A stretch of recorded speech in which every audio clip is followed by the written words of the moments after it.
John Brown with Collective Development, having segment 2 of X-Men 299 and 300, 1993, April and May. So I just wanted to flip through these a little bit for some of you who might not have Uncanny 299 and 300. There are some great artwork here by Brandon Peterson, who did X-Men, X-Force, New Warriors, which was one of my favorites early on in collecting. And this is Forge and Cyclops looking at wreckage of the asteroid M, which was thought to be the end of Magneto in Jim Lee's X-Men the year before. I believe X-Men 1 through 3 dealt with X-Men battling Magneto on Asteroid M.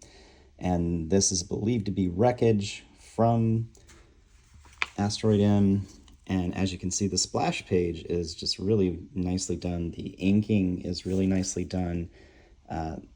This is Dan Pazion, who did not do 300. That was Dan Green.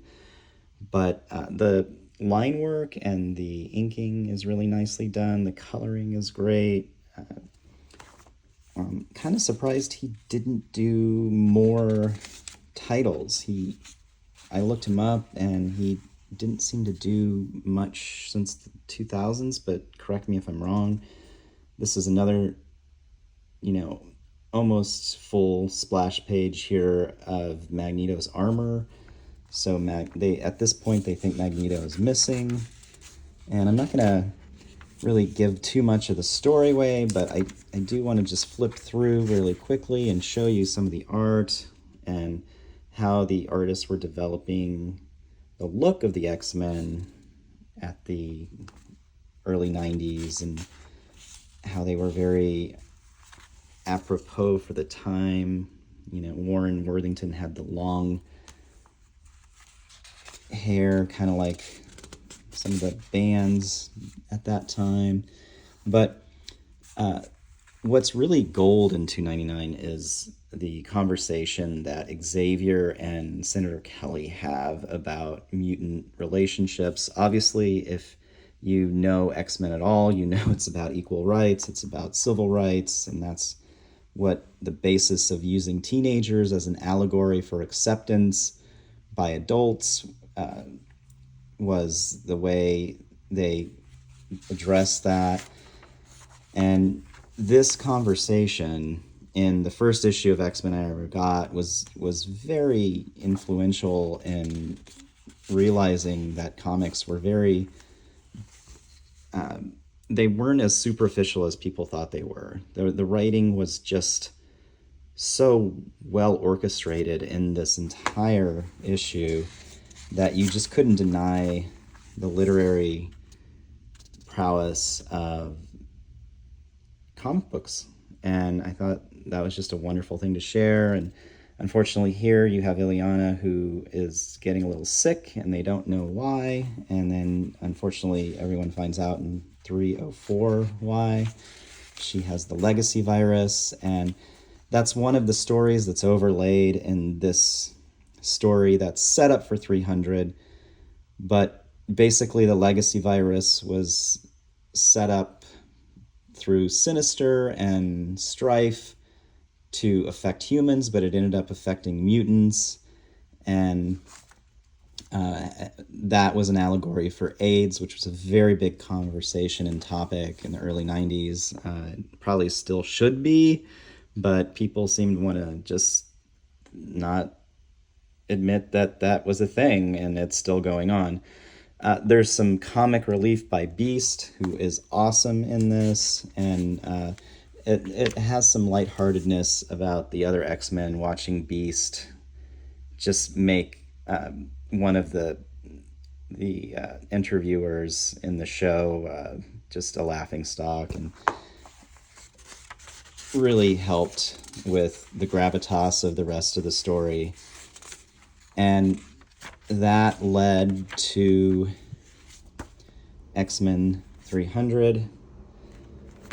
And right away, you know it's a a different artist and style, and an anniversary issue because they're bringing back Nightcrawler, who hadn't been in an Uncanny X-Men for a while. He was in Excalibur.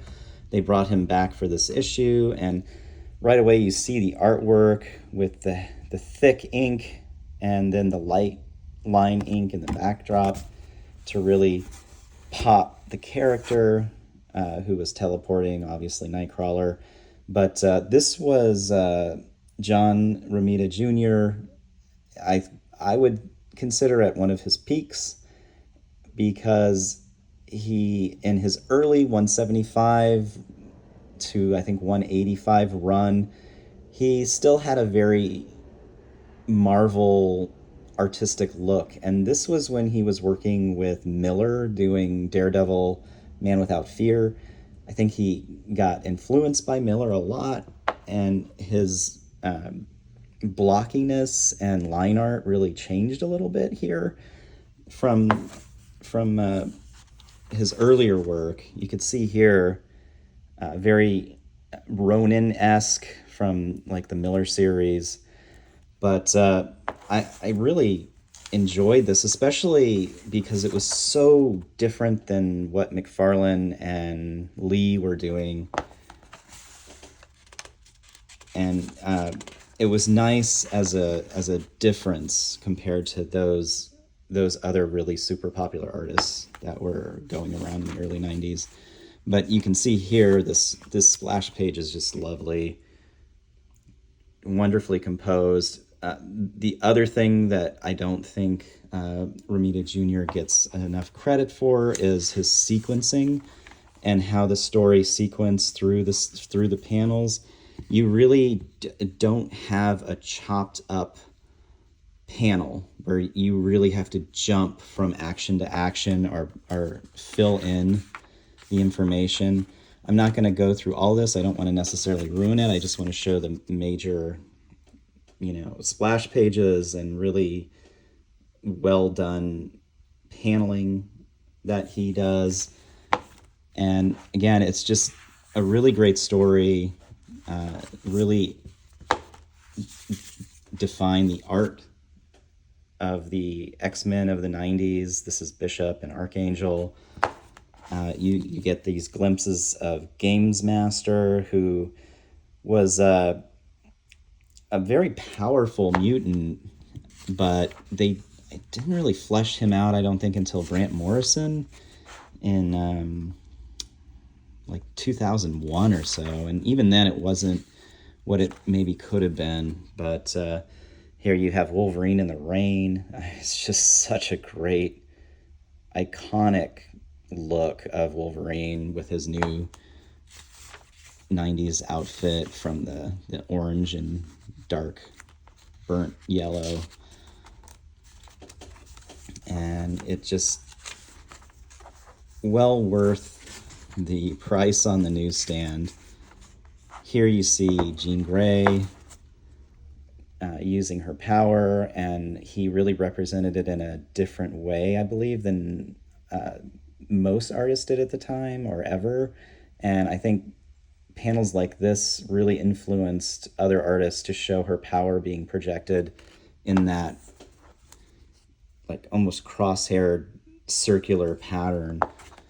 And there were also some upgrades for people with power.